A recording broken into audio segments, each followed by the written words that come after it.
Iya. Enggak sih, malas. Oi. Apa? Tuh, Rizky bukan ya? Iya kayak sih. Apa di budak tuh? Entah ya Pak kita gari ya. Yuk gari. Apa hal budak tuh?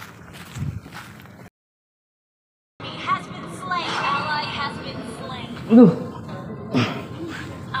Berapa nih ya? Panas cuaca nih.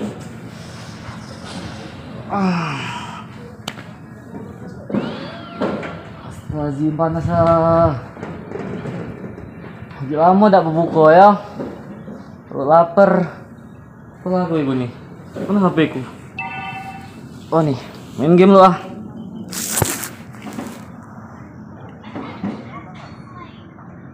Astagfirullahaladzim, dia sinyal merah.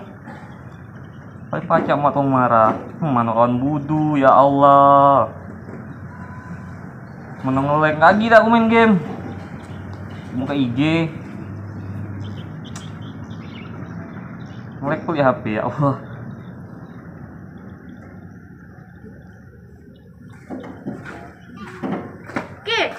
Aki. Oi. Astagfirullahaladzim, ngapo? Apa gue kau nih? Buka IG ku nih gabut, tak apalah gawe ku. Masya Allah, bulan-bulan puasa enak-enak nih lah. Ada cewek cantik. Astagfirullah. Tak baik nak ini. Kenapa? Siapa marah?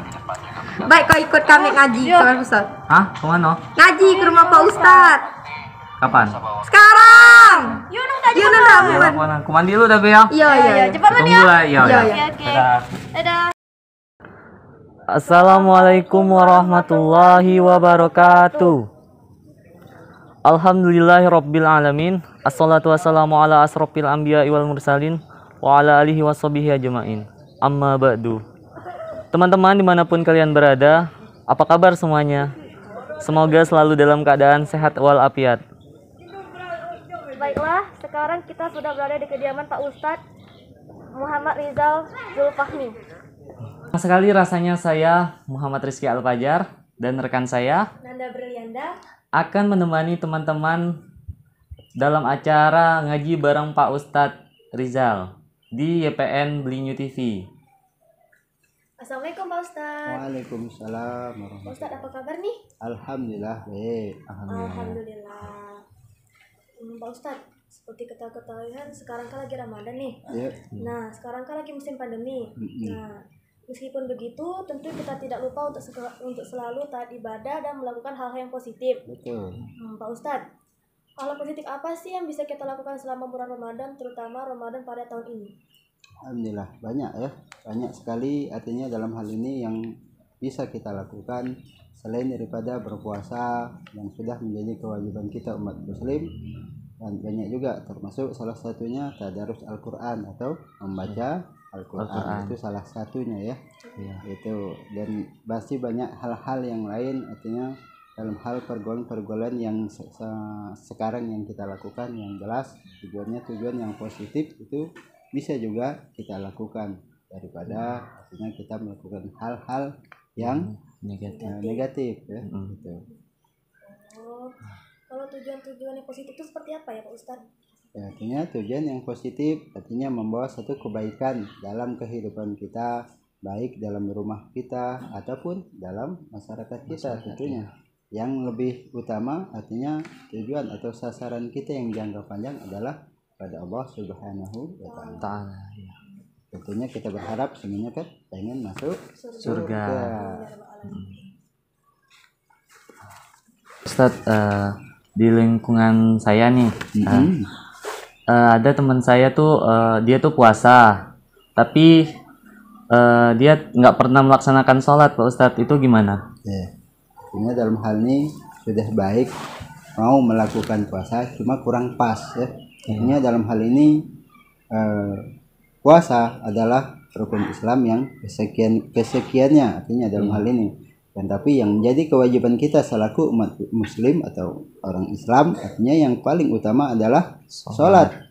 Pertama kali yang dihisab dalam hari akhir kita kelak adalah sholat. Jadi kalau sholatnya baik, puasanya akan baik. Tapi kalau semuanya puasanya baik, sholatnya tidak, akan ditahan oleh Allah Subhanahu wa taala. Baiknya, bagusnya tetap dilakukan kedua-duanya, puasa dan juga sholat yang 5 waktu. Seperti itu. Ya, terima kasih Pak Ustadz. Ya. Ada lagi? Pak Ustadz, jadi kan Pak Ustadz bilang nih, puasa itu bukan sekedar puasa, itu kan hal-hal positifnya itu salah satunya itu tadarus. Nah, Pak Ustadz, apa sih keistimewaan tadarus di bulan Ramadan? Alhamdulillah, artinya dalam hal ini kalau kita tadarus Quran, kalau di hari-hari biasa itu pahalanya mungkin cuma 10, mungkin maksimal 700 kali lipat. Tapi kalau ketika bulan suci Ramadan, pahala yang sunnah bisa menjadi wajib, apalagi pahala yang wajib yang kita lakukan itu pahalanya sangat berlipat-lipat. Artinya dalam kehidupan kita banyak sekali hal-hal yang kita luput, yang kita lakukan, dosa-dosa kecil yang mungkin kita lakukan ketika kita yang tidak sengaja kita lakukan. Kita berharap ketika kita bertadarus Al-Quran, dosa-dosa tersebut dihapus oleh Allah Subhanahu wa taala. Ini kan sudah masuk pada 10 hari kedua pengampunan dari Allah Subhanahu wa taala. Seperti itu. Ya, Pak Ustadz. Terus Pak Ustadz, untuk mengisi waktu luang kita, mungkin teman-teman di rumah juga mungkin ada yang mau ditanyakan kan untuk pertanyaan yang ini. Boleh nggak sih Pak Ustadz, kita tuh misalnya bosan nih, udah gabut banget di rumah, terus kita buka-buka FB, kayak Facebook, Instagram gitu, boleh nggak sih Pak Ustadz? Artinya kalau hal ini, kalau untuk buka-buka internet lah ya, Iya. internet, artinya dalam hal ini Facebook ataupun yang lain, selama itu tidak sampai membatalkan puasa, boleh. Cuma sayang ya, kalau sebenarnya hati-hati dalam hal ini, banyak hal-hal yang bisa membatalkan pahala puasa. Jangan sampai kita cuma dapat lapar dan haus. Tidak masalah kita buka FB ataupun yang lainnya, yang jelas kita untuk mencari satu kebaikan, karena di dalam Facebook atau FB ataupun yang lain banyak kebaikan-kebaikan yang boleh, yang bisa kita ambil tentunya, selain daripada keburukan yang harus kita tinggal. Boleh, tidak masalah. Jadi Terus Pak Ustadz, nah kalau bulan Ramadan ini kan terutama itu kaum perempuan itu kan nggak boleh puasa full ya, karena terhalang oleh suatu halangan yang disebut menstruasi nih. Nah Pak Ustadz, kalau menstruasi itu kan otomatis kita punya, sebagai kaum wanita kan kita punya hutang nih puasa nih. Nah Pak Ustadz, boleh nggak sih kalau kita ganti puasa itu selain dengan cara puasa, maksudnya itu selain dengan gantinya itu dengan puasa? ya, artinya dalam hal ini ada satu yang namanya dispensasi, kalau boleh kita sebut, dari Allah Subhanahu wa taala. Kalau sebenarnya untuk kaum perempuan, ibu-ibu ataupun yang lainnya, yang jelas perempuan, mereka ketika datang maaf dalam hal ini haid, mereka boleh untuk tidak melakukan puasa. Tapi setelah selesai masa haidnya, mereka wajib melakukan puasa, meneruskan puasa kalau masih bulan suci Ramadan, dan wajib untuk diganti setelah selesai bulan suci Ramadan, wajib untuk diganti, atau istilahnya qada. Tidak bisa diganti dengan hal yang lain. Banyak hal yang lain ada, akan tetapi bukan di posisi haid yang boleh diganti dengan yang lain. Seperti itu ya. Gitu Pak Ustadz. Nah Pak Ustadz, hari-hari apa sih yang bagus untuk mengganti puasa? Kalau untuk hari puasa itu tidak ada hari yang khusus, artinya mulai dari setelah Idul Fitri yang pertama, artinya hari kedua boleh kita langsung mengganti daripada puasa. Tapi kalau sebenarnya memang mau pakai hari Senin atau hari Kamis digabung dengan puasa yang biasa kita lakukan, puasa Syawal, boleh. Artinya kalau kita mencari waktu-waktu yang utama, bagusnya artinya puasa tersebut langsung kita ganti, langsung kita qada. Yang namanya umur kita tidak tahu. Artinya dalam hal ini walaupun muda, belum ada jaminan bahwa yang muda itu belum dipanggil oleh Allah Subhanahu wa taala. Artinya baiknya, sebagusnya, secepatnya, bagusnya digabung dengan puasa Syawal yang ditinggalkan atau yang harus diganti atau diqada tersebut. Seperti itu. Kalau untuk cowok nih Pak Ustadz, ada nih teman Rizky kan, dia pernah cerita waktu tidur siang pada bulan Ramadan, dia nggak sengaja nih mimpi basah Pak Ustadz. Apakah itu bisa membatalkan atau gimana Pak Ustadz? Ya, artinya untuk mimpi basah pada bulan suci Ramadan itu artinya dalam hal ini untuk mimpi basah tidak sampai membatalkan puasa. Artinya ketika mimpi basah yang jelas bukan dilakukan dengan sengaja dengan sebab mimpi itu puasanya tidak batal, kan, tetapi wajib untuk mandi lagi. Artinya dalam hal ini kecuali yang membatalkan adalah maaf dalam ini hubungan suami istri itu yang membatalkan puasa seperti itu. Boleh puasanya diteruskan, mandi lagi sudah suci lagi bersih diteruskan puasanya, tidak perlu berniat lagi. Ya, terima kasih Ustaz. Nah sekarang kan bulan suci Ramadan nih. Nah pada saat berbuka tuh kan banyak makanan tuh di depan meja tuh. Nah pada zaman sekarang tuh banyak nih orang-orang yang kalau mau berbuka tuh dia menatap makanannya tuh gak berlebihan bang Ustaz. Nah itu tuh dia selalu mengurangi pahala atau tidak Ustaz? Jadi itu termasuk salah satu hal yang mengurangi pahala puasa. Puasa tidak batal, artinya puasa kita tidak batal ketika kita memandang dengan yang jelas ketika kita memandang makanan tentunya dengan nafsu pengen makan itu namanya makanan tersebut. Nah, ini yang membatalkan pahala puasa, paling tidak mengurangi daripada pahala puasa. Puasanya tidak batal tapi pahala puasanya yang Ustaz sampaikan di awal tadi, artinya puasanya cuma dapat lapar dan haus, artinya diusahakan jangan dilakukan, udah hari lain saja jangan dilakukan. Sayang ya, sudah puasa capek-capek tapi tidak dapat pahala. Pasti nih Pak Ustadz, ada nih teman Rizky kan, kalau kita lagi ngumpul nih tidur misalnya di rumah teman atau di tempat Pak kos-kosan lah misalnya ya Pak. Nah tuh terus dia tuh mau sahur, cuman dia telat pas bangunnya itu pas azan, apakah masih boleh sahur Pak atau gimana? Ya. Kalau untuk sahur atau untuk puasa, artinya dalam hal ini yang harus kita ketahui, artinya puasa wajib pakai niat yang pertama sekali. Artinya yang harus kita ketahui niatnya mulai dari setelah kita berbuka, mulai dari maghrib berbuka boleh kita langsung niat. Yang jelas niat letaknya dalam hati ya, bukan di lapas atau di lisan, itu bukan niat tapi dalam hati kita niatkan. Nah untuk sahur itu hukumnya sunnah.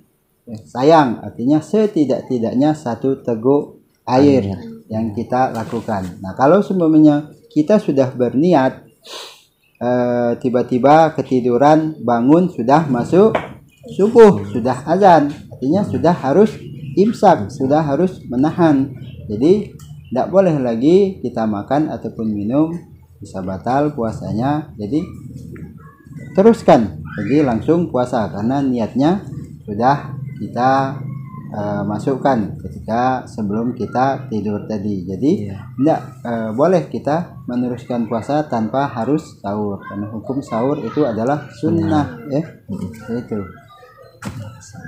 merasakan daripada pasta gigi, apalah odol istilahnya. Iya, kan? odol. Nah, artinya kalau tidak untuk itu tapi untuk kebersihan boleh, tidak membatalkan, cuma makruh, artinya pahala puasa kita tidak dapat, sayang ya. Jadi artinya jangankan untuk gosok gigi, bersiwak saja yang disunahkan itu mulai dari zuhur ke atas, zuhur, asar, maghrib itu tidak disunahkan lagi karena bisa menghilangkan. Karena kita umumnya anak muda kan kepengen apa namanya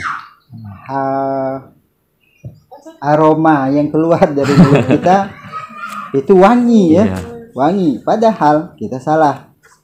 Ketika kita puasa, aroma yang keluar dari mulut kita itu mungkin nggak enak, itulah nanti yang akan menjadi aroma yang terwangi ketika kita yaumil akhir kelak. Jadi tidak usah kita sikat gigi ataupun gosok gigi, sudah memang seperti itu. Karena yang menimbulkan bau bukan dari mulut, dari lambung kita, dari perut yang naik ke atas. Artinya tidak membatalkan, akan tetapi makruh, sayang pahala puasanya lepas. Jadi hanya boleh ketika habis sahur saja, Ustaz. Bagusnya habis sahur sudah. Artinya selesai ketika kita sahur, sikat gigi sudah. Karena bau yang timbul dari mulut kita bukan karena mulut kita yang kotor karena tidak sikat gigi, tapi dari lambung kita mengeluarkan sehingga timbul bau tersebut. Jadi nggak bakal hilang baunya dengan kita sikat gigi seperti itu.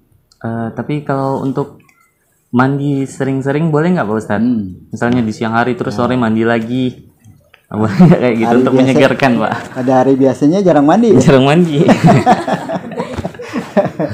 Itu termasuk hal yang membatalkan pahala puasa. Jadi kalau memang kita memang terbiasa mandi pagi, ya sudah pagi saja mandi. Ya, kalau memang bagusnya kalau mau sholat dengan alasan tidak sholat zuhur, sholat asar, itu disunahkan kita mandi biar bersih, ya disunahkan. Itu tidak membatalkan. Tapi kalau untuk menghilangkan rasa panas yang ada di badan kita, menyegarkan, itu menghilangkan daripada pahala puasa. Jadi jangan kita lakukan. Sayang, artinya sudah dari awal saya sampaikan dari awal, artinya kalau pahala puasanya nggak dapat, nanti ketika Lebaran Idul Fitri itu kita rasanya itu beda dengan ketika kita yang melaksanakan puasa yang insya Allah sempurna. Itu yang kita harapkan, ya, menjadi orang yang bertakwa seperti itu. Masih ada lagi yang pengen ditanyakan? Terus nih Ustadz, saya pernah lihat video di Instagram nih. Ada suatu masjid lah yang melaksanakan sholat tarawih, tapi sholat tarawihnya tuh cepet Pak Ustadz. Yang viral kemarin. Iya, yang viral tuh. Mereka sholat sampai 6 menit gitu Pak Ustadz. Gimana tuh tanggapannya Pak Ustadz? Ya, artinya itu yang jelas urusan mereka. Untuk masalah sholat yang super kilat, itu kalau kita di masjid jami paling mungkin baru 2 rakaat mereka sudah selesai. Yang jelas untuk masalah hukum mereka yang tahu. Tapi yang jelas kalau kita bicara secara hukum qiraatnya sudah pasti. Artinya dalam sholat itu ada hukum-hukum yang wajib, yang fardu, artinya yang rukun dalam sholat itu namanya rukun qauli atau bacaan. Wajib pakai hukum tajwid dengan waktu yang cuma 7 menit. Saya rasa tajwidnya sudah pasti lepas. Ya, kalau tajwidnya lepas, otomatis sholatnya tidak sah. Kemungkinan tidak sah secara syariat. Itu bisa kita ini. Tapi untuk masalah diterima atau tidak, itu haknya Allah Subhanahu wa taala yang memvonis terima atau enggak. Itu mungkin yang bisa kami jawab. Saya rasa sudah cukup ya pertanyaannya buat teman-teman. Alhamdulillah. Makasih ilmu yang diberikan oleh Pak Ustadz. Semoga bermanfaat untuk kami berdua dan teman-teman yang ada di rumah. Amin.